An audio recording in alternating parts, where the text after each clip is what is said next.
வீடியோவில் fluid மெக்கானிக்ஸில் 100 question concept அப்படிங்கிற மாதிரி ஒரு வீடியோ வந்து கொண்டு வர போகிறேன். ஓகே, ஒவ்வொரு யூனிட்லேயும் ஒரு 20 இம்பார்ட்டன்ஸ் அம்சம் வந்து நம்ம ரிவைஸ் பண்ண போகிறோம். ஓகே, இந்த 100 சம்மை நீங்கள் திருப்பி இதுக்கு ரிலேட்டடான சம்ஸ் நீங்கள் பார்த்தீங்கன்னா கண்டிப்பாக எக்ஸாம்ஸில் நல்ல மார்க் இருக்கும்.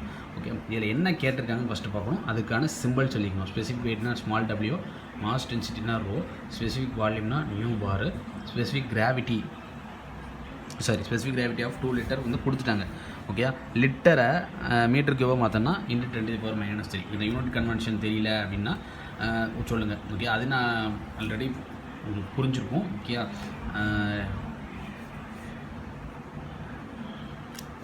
லிட்டரை மீட்டர் கியூபாக மாற்றுறதுக்கு 10⁻³ மீட்டர் கியூபில் மல்டிப்ளை பண்ணியாச்சு, வெயிட் கொடுத்துட்டாங்க. இப்போ ஸ்பெசிஃபிக் வெயிட்னா என்ன பார்த்தீங்கன்னா, வெயிட் பை என்னது வால்யூம், வெயிட்டோட வேல்யூ போட்டாச்சு, வால்யூமோட வேல்யூ போட்டாச்சு.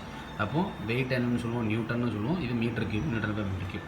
மாஸ் டென்சிட்டி = W/கிராவிட்டி, கேஜி பெர் என்னது மீட்டர் கியூப்னு வந்துடும்.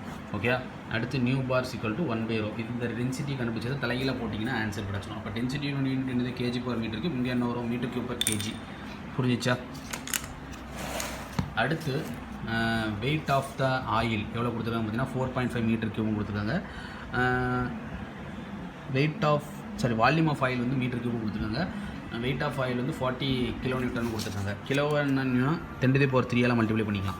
ஓகே, என்னெல்லாம் கேட்டிருக்காங்க பார்த்தீங்கன்னா ஒரு 4 டேர்ம்ஸ் வந்து கேட்டிருக்காங்க. ஸ்பெசிஃபிக் வெயிட் அப்படின்னா வெயிட் பை வால்யூம், வெயிட் எவ்வளவு, வெயிட் பை வால்யூம். இப்போ 40 × 10⁻³ பை என்னது 4.5, இதை அடிச்சு கொடுங்க.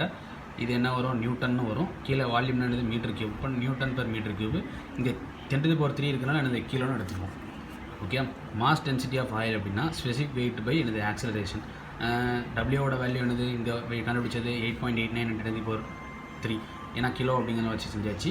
அடுத்து ஆக்சலரேஷன் டியூ டு கிராவிட்டி நம்ம 10th 11th 12th படிச்சுக்கிட்டு இருக்கோம், 9.81. இந்த ரெண்டு வேல்யூஸையும் போட்டிங்கன்னா டென்சிட்டியோட யூனிட் என்னது KG per metre cube. Density = mass by என்னது வால்யூம். மாஸ் வந்து என்னது கிலோகிராமு, வால்யூம் என்னது மீட்டர் கியூப். அடுத்து ஸ்பெசிஃபிக் கிராவிட்டி ஆஃப் ஆயில் என்ன பார்த்தீங்கன்னா specific weight of oil by water. வாட்டரோட இது எப்போவுமே ஃபிக்ஸடு தான். ஓகே, 1000. ஓகே, இன்ட்டு அதோட கிராவிட்டியோட வேல்யூ என்னது 9.81. Okay, specific gravity. ஓகே, அப்போ இதை ரெண்டு சால்வ் பண்ணிங்கன்னா ஆன்சர் கிடச்சும். இது டைமென்ஷன் லெஸ், ஏன்னா மேலேயும் வெயிட்டு கீழே வெயிட்டு. வெயிட்டுக்கு ஒரு கேஜின்னு வச்சுக்கிட்டாலும் கீழே ஒரு கேஜின்னு வச்சுக்கிட்டா கேஜி கேன்சல் ஆகி நோ யூனிட். அடுத்து நியூ பார் அப்படின்னா டென்சிட்டியை தலையில் போடுங்க. டென்சிட்டியோட வேல்யூ இருக்குது, அதை தலையில் போட்டு அடிச்சு கொடுத்தீங்கன்னு கிடைக்கும். அப்போ யூனிட்டும் பார்த்தீங்கன்னா தலையில் வரும். இங்கே கேஜி பர் மீட்டர் கியூப்னா அங்கே மீட்டர் பர் கேஜின்னு வரும். ஓகே, அடுத்து வந்து பார்த்திங்கன்னா டென்சிட்டி கொடுத்துருக்காங்க, ஷியர் ஸ்ட்ரெஸ் கொடுத்துருக்காங்க, வெலாசிட்டி கிரேடியன்ட் கொடுத்துருக்காங்க. இது மூணுத்தையும் ரிலேட் பண்ணுற மாதிரி ஃபார்முலா ஃபஸ்ட்டு யோசிக்கணும். அப்போது ஷியர் ஸ்ட்ரெஸ் μ × du/dy. இதில் எனக்கு தெரியாத ஏதோ ஒரு டேர்ம் இருக்கும். அங்கே என்ன கேட்டிருக்காங்க, கைனமேட்டிக் விஸ்காசிட்டி. அப்போ கைனமேட்டிக் விஸ்காசிட்டிக்கு என்ன ஃபார்முலா, μ = μ/ρ. அதை ஃபஸ்ட்டு எழுதிங்க. இப்போ இந்த ஃபார்முலாவில் எனக்கு என்னென்ன தேவைப்படுதுன்னு பாருங்கள். எனக்கு ஆல்ரெடி டென்சிட்டி கொஷினில் கொடுத்துட்டான். எனக்கு இந்த டேர்ம் தெரியல. இந்த டேர்ம் தெரிஞ்சதுன்னா நான் யாரை கண்டுபிடிச்சிடலாம், கைனமேட்டிக் விஸ்காசிட்டி கண்டுபிடிச்சிடலாம். அப்போ இந்த டேர்மை கண்டுபிடிக்கிறதுக்கு வேறு ஏதாவது ஒரு ஹிண்ட்டு கொடுத்துருக்கானான்னு பார்க்கணும். கொஸ்டினில் ஹிண்ட்டு கொடுத்துருக்கான், இதுவும் தான் ஹிண்ட்டு. இப்போ இது ரெண்டையும் ரிலேட் பண்ணி மியூ வர்ற மாதிரி ஃபார்முலா இதுதான். ஓகே, இப்படி தான் கொஸ்டின் நம்ம அப்ரோச் பண்ணணும். எந்த கொஸ்டின் கேட்டாலும் நம்ம ரிவர்ஸ்லேருந்து அப்ரோச் பண்ணும்போது எந்த இடத்துல நமக்கு டவுட் இருக்குன்றது தெரிஞ்சுக்கணும். நம்ம என்ன கேட்டிருக்காங்கன்னு அதை ஃபஸ்ட்டு எழுதுவோம். μ = μ/ρ. ஓகேப்பா, எனக்கு டென்சிட்டி கொடுத்துருக்காங்க, அப்போ மியூ கேட்டிருக்காங்க. அப்போ மியூ கொடுத்துருக்காங்கன்னா இந்த ரெண்டு டேர்ம் கொடுத்துருக்காங்க. அப்போ இதை ரிலேட் பண்ணுற ஏதோ ஒரு ஃபார்முலா இருக்குது. அப்போ அந்த ஃபார்முலா என்ன, அதை எழுதணும். இப்போ டவோட வேல்யூ மியூ தெரியாது, du/dy இங்கே கொடுத்துட்டாங்க, அதை எழுதியாச்சு. இதுலேருந்து என்ன கண்டுபிடிச்சிடலாம், மியூ கண்டுபிடிச்சிடலாமா? ஓகே, இந்த மியூ கண்டுபிடிச்சது இல்லை தூக்கி போட்டோன்னு வச்சுக்கோங்களேன், ஆன்சர் கிடச்சிடும். இந்த யூனிட்ஸ் ரொம்ப முக்கியம். ஓகே, இந்த இதுக்கு மீட்டர்²/செகண்டு. ஓகே,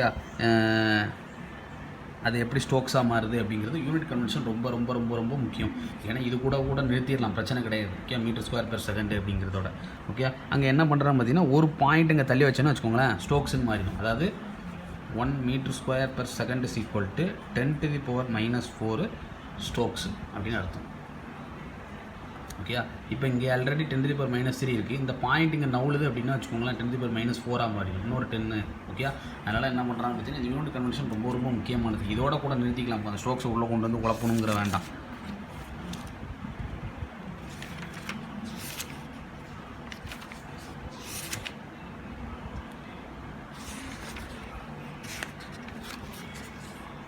சாரி, இப்போ ஒரு இடத்துல மாற்றி சொல்லிட்டேன். இந்த யூனிட்டில் ஒரு யூனிட் கன்வென்ஷன் இந்த சம்பளம் தான் நான் சொல்லிட்டு சொல்லிடுறேன். ஓகே, சின்ன மிஸ்டேக்கு. ஓகே. இப்போ என்ன கொடுத்துருக்காங்க பார்த்தீங்கன்னா மீட்டர் ஸ்கொயர் பெர் செகண்டுக்கும் ஸ்டோக்ஸுக்குள்ள ரிலேஷன் இதுதான். 1 ஸ்டோக்ஸ் ஈக்குவல் டு என்னது 10⁻⁻⁴ metre square per second. Okay. அப்போது இந்த இடத்துல 10⁻⁻⁴ மீட்டர் ஸ்கொயர் செகண்டுக்கு மேலே நம்ம என்ன போட்டுக்கலாம், ஸ்டோக்ஸ்னு போட்டுக்கலாம். அதாவது என்ன இருக்கணும், 10⁻⁴ மீட்டர் ஸ்கொயர் பெர் செகண்ட் இருக்கணும். ஓகே. அப்போ இங்கே 10⁻³ தான் இருக்குது. இந்த இதில் சின்ன மிஸ்டேக் மாற்றி சொல்லிட்டேன். இந்த இடத்த மட்டும் மாற்றினா முடிஞ்சிச்சு. Metre square per second 1 stokes equal to என்னது 10⁻⁴ மீட்டர் ஸ்கொயர் பெர் செகண்டு. அப்போ இங்கே ஆல்ரெடி என்ன இருக்குது, 10⁻³ இருக்குது. இப்போ ஒரு 10ஆல் டிவைட் பண்ணோம் அப்படின்னா 10⁻⁻⁴ மாறிடும். அப்போ -4 மேலே நம்ம ஸ்டோக்ஸ்னு போட்டுக்கலாமா? ஓகே. இந்த 10 இதை வந்து 4ஆக மாற்றிட்டோம் அப்படின்னா இந்த மொத்த வேல்யூக்கு மேலே என்ன போட்டுக்கலாம், ஸ்டோக்ஸ்னு போட்டுக்கலாம். அதுக்காண்டி என்ன பண்ணுறோம் பார்த்தீங்கன்னா ஒரு பாயிண்ட்டை நோட்டி விட்றேன், முடிஞ்சு. ஓகே. இந்த space between the 2 plates. Okay. ஒரு பிளேட் வந்து ஃபிக்ஸட் பிளேட்டாக இருக்குது, இன்னொரு பிளேட் வந்து மூவிங் பிளேட்டாக இருக்குது. ரெண்டுத்துக்கு இடையில் ஃப்ளூயிடோட மோஷன் மூவ்மெண்ட் இருக்குது. அந்த பிளேட்ஸ் எவ்வளோ தூரம் நவுட்டி வச்சுருக்காங்கன்னு கொடுத்துருக்காங்க. ஃபோர்ஸ் எவ்வளோ புள்ளிய ரெக்கார்டு. ஓகே. அந்த மூவிங் பிளேட்டோட வெலாசிட்டி கொடுத்துருக்காங்க. எவ்வளோ நியூட்டன் வந்து கொடுத்தா அது எவ்வளோ இதுக்கு வந்து மூவ் ஆகுது அப்படிங்கிறது கொடுத்துருக்காங்க. என்ன கேட்டிருக்காங்க பார்த்தீங்கன்னா விஸ்காசிட்டி ஆஃப் ஆயில் கேட்டிருக்காங்க. அப்பர் பிளேட்டோட ஏரியா கொடுத்துட்டாங்க. ஓகே. Also kinematic viscosity. இப்போ நியூ தேவை அப்படின்னாலே நம்ம எனக்கு ஒரே ஒரு ஃபார்முலா தான் தெரியும், மியூ பை என்னது இருக்கும். ஓகே. இந்த ஃபார்முலா தெரியும். இல்லைன்னா tau equal to mu into du by என்னது டிஒய். இதில் கொடுத்துருக்க டேட்டா வச்சு நம்ம நொட்டேஷன் பார்த்தீங்கன்னா இங்கே டிஒய் கொடுத்துருக்காங்க. அப்போ இந்த ஃபார்முலா நான் யூஸ் பண்ண வேண்டியது நிலைமை வரும் அப்படிங்கிறது நமக்கு தெரியும். ஓகே. அது போக இந்த ஃபோர்ஸ் அப்படிங்கிற வார்த்தை வரை கொடுத்துருக்காங்க. இப்போ shear stress is equal to force per unit area. ஏன் ஷியர் ஸ்ட்ரெஸ் கொடுத்துருக்காங்க பார்த்தீங்கன்னா இந்த பிளேட் மூவ் ஆகும்போது ஒரு ஷியர் ஃபோர்ஸ் கிரியேட் ஆகும் பெர் யூனிட் ஏரியாவுக்கு. அப்போது ஃபோர்ஸ் வந்து நியூட்டனு. வெலாசிட்டி வந்து எவ்வளோ கொடுத்துருக்காங்க, 0.6 மீட்டர் பெர் செகண்ட். எல்லாமே மீட்டராக வச்சு செய்யணும். ஓகே. இந்த மில்லிமீட்டரில் இருக்குது அப்படின்னா அதை நம்ம என்ன தான் மாற்றிக்கணும், மீட்டராக மாற்றிக்கணும். அது யூனிட் கன்வென்ஷன்ஸ் தான். Okay. Full and full unit convention ஒரு அவுட் இருக்கும் பாருங்கள், தனியாக ஒரு வீடியோவே போஸ்ட் பண்ணியிருந்தேன். இப்போதைக்கு நம்ம சம் அப்ரோச் மட்டும் பார்த்துக்கலாம். மில்லிமீட்டர் எதாவது மாற்றிருக்காங்கன்னா மீட்டராக மாற்றிருக்காங்க. மீட்டராக மாற்றினாங்கன்னா 10⁻³ மல்டிப்ளை பண்ணிட்டாங்க அப்படின்னு அர்த்தம். இப்போ மீட்டராக மாற்றினா என்னது 10⁻³ என்ன பண்ண போகிறோம், மல்டிப்ளை பண்ண போகிறோம். ஆனால் இங்கே என்ன இருக்குது, ஸ்கொயர் இருக்குது. அப்போ 10⁻³ த ஹோல் ஸ்கொயர்னு வரும். இப்போ 2 × 10⁻6 இன்ட்டு என்னது 10⁻6. இது ரெண்டு நியூட்ரல் ஆகி 2ன்னு வந்துடும் மீட்டர் ஸ்கொயர். ரிலேட்டிவ் டென்சிட்டி கொடுத்துட்டாங்க. இப்போ இந்த ஃபார்முலா இந்த ஃபார்முலா மூணுத்தையும் ரிலேட் பண்ணி வேல்யூஸை கண்டுபிடிக்க வேண்டியதான். Tau equal to force per unit area. அதுலேருந்து ஷியர் ஸ்ட்ரெஸ் கிடச்ச உடனே இந்த டைமில் தூக்கி போட்டால் எனக்கு என்ன தேவைப்படும், மியூ தெரிஞ்சிடும். மியூ தெரிஞ்சுது அப்படின்னா அதே விஷயந்தான். ஓகே. பாய்ஸும் நியூட்டன் செகண்ட் பெர் மீட்டர் ஸ்கொயருக்கு ஒரு ரிலேஷன் என்னென்னு பார்த்துக்கணும்.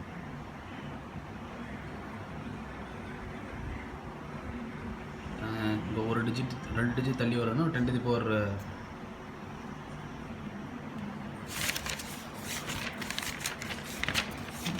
யூனிட் கன்வென்ஷன் வீடியோ அது நோட் பண்ணிக்கோங்க வந்துட்டுப்பா. ஓகே. இப்போ இங்கே என்ன இருக்குது, 1 poise equal to 0.1 newton second per metre square. இப்போ 1 நியூட்டன் பெர் செகண்ட் ஸ்கொயர்னால் 10 பாய்ஸு. ஓகே. இந்த நொட்டேஷன்ஸ் ரொம்ப முக்கியம். ஓகே.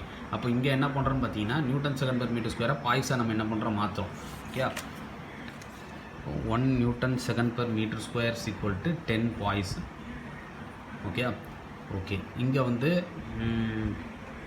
இதை மாற்றணும் அப்படின்னா என்ன பண்ணணும், இன்ட்டு 10 போட்டால் பாய்ஸாக மாறிடும்.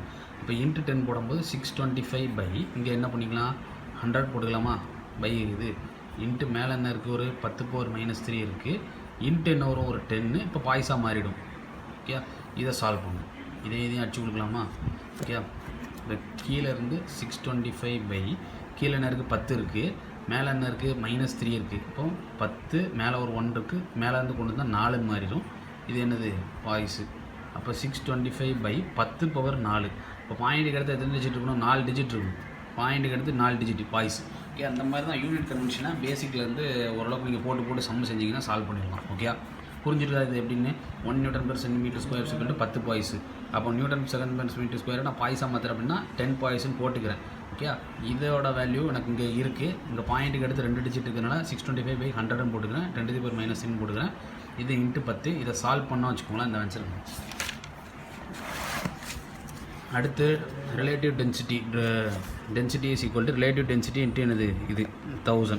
இது எப்படின்னு பார்த்தீங்கன்னா specific weight of the density is equal to density of the oil by density of the. எப்போவுமே இன்ட்டு 100 தான். இப்போ இது என்னது ஆயிலோட ரிலேட்டிவ் டென்சிட்டி எவ்வளோ கொடுத்துருக்காங்க 0.8. அப்போ 0.8 is equal to density of oil by density of water தானே. வாட்டர் எவ்வளவு 1000. இது ரெண்டுத்தையும் மல்டிப்ளை பண்ணால் கிடச்சிடும். ஓகே, அப்போ நியூஸ் ஈக்குவல் என்னது மியூ பை ரோ.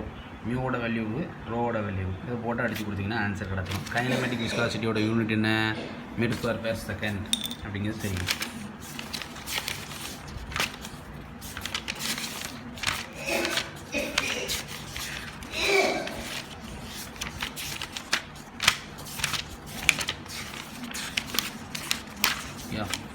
இதெல்லாம் முக்கியமான நான் கான்செப்ட்ஸு டாபிக்ஸை ஃபுல்லாத்தையும் இல்லை நான் டிஸ்கஸ் பண்ணி முடிச்சிடுறேன். அடுத்தடுத்த வீடியோஸ் நான் போஸ்ட் பண்ணுறேன். ஓகே, இதில் வந்து டிக்ரீஸ் இன் வால்யூம். ஓகே, ஒரு வால்யூம் ஆஃப் த லிக்விட் வந்து எவ்வளோ குறையுதுன்னா 0.2% குறையுது ப்ரெஷர் கூடும்போது அப்படிங்கிறது சொல்லியிருக்காங்க. அப்போ டிக்ரீஸ் இன் வால்யூம் எதுக்காண்டி நெகட்டிவ் போட்டுக்குன்னா change in volume by original volume எவ்வளோ குறையுது 0.2 பை பர்சன்டேஜ் அப்படின்னா 100. இதை சால்வ் பண்ணிங்கன்னா இது கிடச்சிடும். கால்குலேட்டர்லேயே போட்டுடலாம். இப்போ சேஞ்ச் இன் ப்ரெஷர் எதுலேருந்து எது மாறுதுன்னு பார்த்தீங்கன்னா 80லேருந்து மெகா பாஸ்கல் கூடுது. அப்போ எவ்வளோ டிஃப்ரென்ஸ் இருக்குது -12 மெகா அப்படிங்கிறதுக்கு என்ன பண்ணிக்கலாம்னா 10⁶. பாஸ்கல் அப்படிங்கிறதுக்காக நியூட்டன் பர் மீட்டர் ஸ்கொயர்னு போட்டுக்கலாம். ஓகே, எனக்கு என்ன கேட்டிருக்காங்கன்னா பல்க் மாடுலஸ் கேட்டிருக்காங்க. கம்ப்ரஸபிலிட்டி பல்க் மாடுலஸ் கண்டுபிடிச்சா தலையில் போட்டால் கம்ப்ரஸபிலிட்டி பல்க் மாடுலஸ் ஃபார்முலா போட்டாச்சு. இந்த டிபியை இங்கே என்ன கிடச்சதோ அதை அப்படியே தான் போடணும். ஓகே, சேஞ்ச் இன் ப்ரெஷர்னு இது நெகட்டிவில் வராது, சரி வரக்கூடாது அப்படிங்கிறது பாசிட்டிவ் போடக்கூடாது. டிபி என்ன கிடச்சது -12 × 10 6. இதோட வால்யூம் எவ்வளவு 0.002. இதை சால்வ் பண்ணிங்கன்னா எனக்கு நியூட்டன் பர் மீட்டர் ஸ்கொயரில் கிடைக்கும். ஓகே, இது என்னன்னு பார்த்தீங்கன்னா இதுக்கு ப்ரெஷரோட யூனிட் என்னது force per unit area. Force எவ்வளவு நியூட்டனு, ஏரியா என்னது மீட்டர் ஸ்கொயரு. இது என்னென்னு பார்த்தீங்கன்னா வால்யூம் ரெண்டுமே வால்யூம் தான். அப்போ metre cube per metre cube தான். இது ரெண்டுமே கேன்சல் ஆகிடும். இப்போ இதோட யூனிட் என்ன தான் இருக்க போகுது நியூட்டன் பர் மீட்டர் ஸ்கொயராக தான் இருக்க போகுது. இந்த மாதிரி சின்ன சின்ன பேசிக் டேர்ம்ஸ் வச்சு விளையாட கற்றுக்கோங்க. அடுத்து 1/k போட்டிங்கன்னா இதுக்கு தலைகீழ கண்டுபிடிச்சிங்கன்னா அது ஆன்சர். அப்போ இங்கே நியூட்டன் பர் மீட்டர் ஸ்கொயர்னால் இங்கே என்னது மீட்டர் ஸ்கொயர் பெர் நியூட்டன் வரப்போகுது. அதே மாதிரி இன்னொரு sum volume of the cylinder எவ்வளோ கொடுத்துருக்காங்க. பாரை வந்து நியூட்டன் பெர் மீட்டர் ஸ்கொயராக மாற்றணும்னா 10⁻5 பெருக்கிக்கணும். எல்லாமே மீட்டர். இப்போ இங்கே மில்லிமீட்டர் இருக்கா, அப்போ 120 × 10⁻³ மீட்டர். இதை சால்வ் பண்ணிங்கன்னா 0.12ன்னு வரும். பாரை வந்து 10⁻5 நியூட்டன் பெர் மீட்டர் ஸ்கொயர் அடிக்கலாம். அடுத்து பல்க் மாடலஸ் கொடுத்தாங்க. சேஞ்ச் இன் ப்ரெஷர் எந்த ப்ரெஷர்லேருந்து எந்த ப்ரெஷர் சேஞ்ச் ஆகுதுன்னா 15லேருந்து 170 மாறுது. அப்போ நெகட்டிவ் வந்தால் நெகட்டிவே போடணும்னு சொல்லியிருக்கேன். K = -dP by change in volume. இதோட யூனிட் தான் இதுக்கு வரப்போகுது. கேவோட வேல்யூ தெரியும், இதோட வேல்யூ தெரியும். இதோட வேல்யூவில் எனக்கு சேஞ்ச் இன் வால்யூம் மட்டும் தெரியாது. ஆனால் ஒரிஜினல் வால்யூம் எனக்கு எவ்வளோன்னு தெரியும். இதிலேருந்து என்ன கண்டுபிடிச்சலாம் டிவி கண்டுபிடிச்சலாமா. இப்போது வால்யூம் = ஏரியா இன்ட்டு என்னது லென்த்து. எப்படி வால்யூம் = ஏரியா இன்ட்டு லென்த்து. ஏரியாவோட யூனிட் என்னது மீட்டர் ஸ்கொயர், லென்த்தோட யூனிட் என்னது மீட்டர். பெருக்குன்னா என்ன வரப்போகுது மீட்டர் கியூப் வரப்போகுது. வால்யூமோட யூனிட் என்னது மீட்டர் கியூப் வந்துட்டா. இப்படி தான் யோசிக்கணும். ஓகே, அப்போ லென்த்து = dv பை என்னது, அதாவது volume = area into length. Length = v by என்னது a. வால்யூம் எவ்வளவு இங்கிட்ட என்ன இருக்குது அதை போடுங்க. Area of the cylinder by area தானே இருக்குது. ஏக்கு பதில் என்னது இது எப்படின்னா வால்யூம் பை ஏரியா. ஏரியாவுக்கு வந்து π/4 d². சிலிண்டரோட ஃபார்ம் என்னது π/4 d². இப்போ டயமீட்டர் எவ்வளவு இதாக இருக்கா, இதை தூக்கி போடுங்க. சால்வ் பண்ணுறது ஆன்சர். ஏன்னா அது நம்ம என்னது லென்த் தான் கண்டுபிடிக்கும். லென்த்தோட என்னது மீட்டர். முடிஞ்சா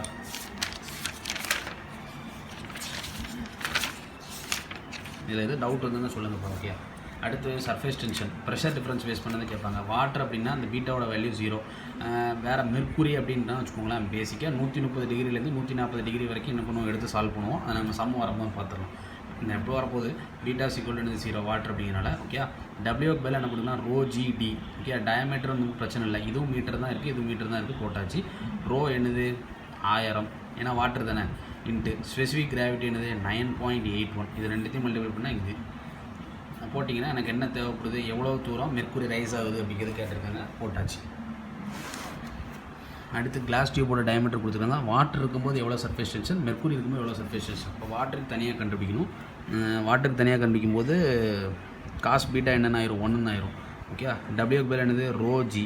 ரோ ஜியும் பெருக்கணும்னு வச்சுக்கோங்களேன், இதான் வரப்போகுது. ஏன்னா ரோனு வேல்யூ உள்ளது 1000, ஜியோட வேல்யூ என்னது 9.81. இது மல்டிப்ளை பண்ணால் இதான் வரப்போகுது. டயாமீட்டர் எவ்வளோ அது எனக்கு ஹெச் தான், அப்போ மீட்டரில் தான் இது பண்ண போகுது. அடுத்து மெர்க்குரியோட ஸ்பெசிஃபிக் வெயிட் வந்து கிராவிட்டி அதே தான், ஆனால் 13.6 ஓகே இன்ட்டு இது ரெண்டுத்தையும் மல்டிப்ளை பண்ணிங்கன்னா ஒரு ஆன்சர் வந்து கிடச்சிரும். இந்த டபிள்யூக்கு பதில் என்ன பண்ணணும், இதை தூக்கி போடணும்.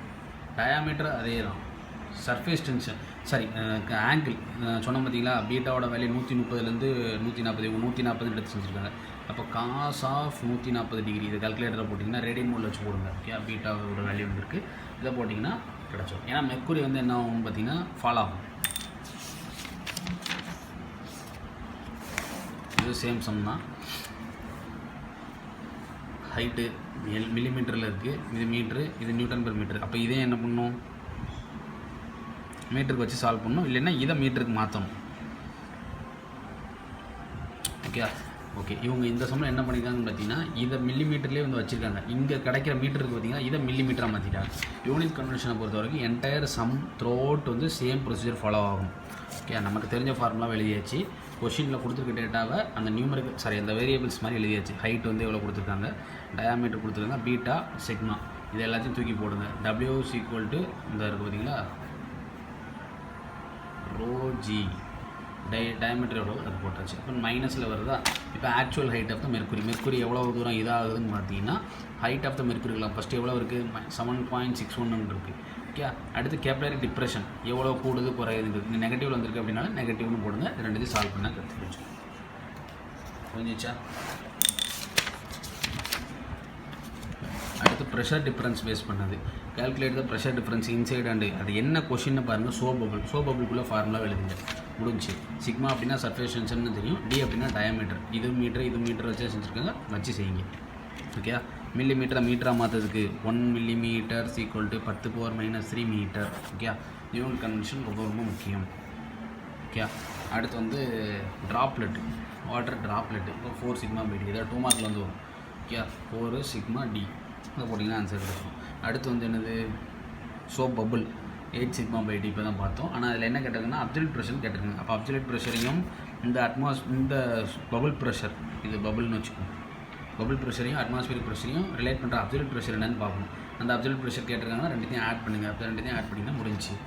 அட்மாஸ்பியரிக் ப்ரெஷர் வந்து ஃபிக்ஸடான வேல்யூ 1.01325 Nm/m² இருக்கும்.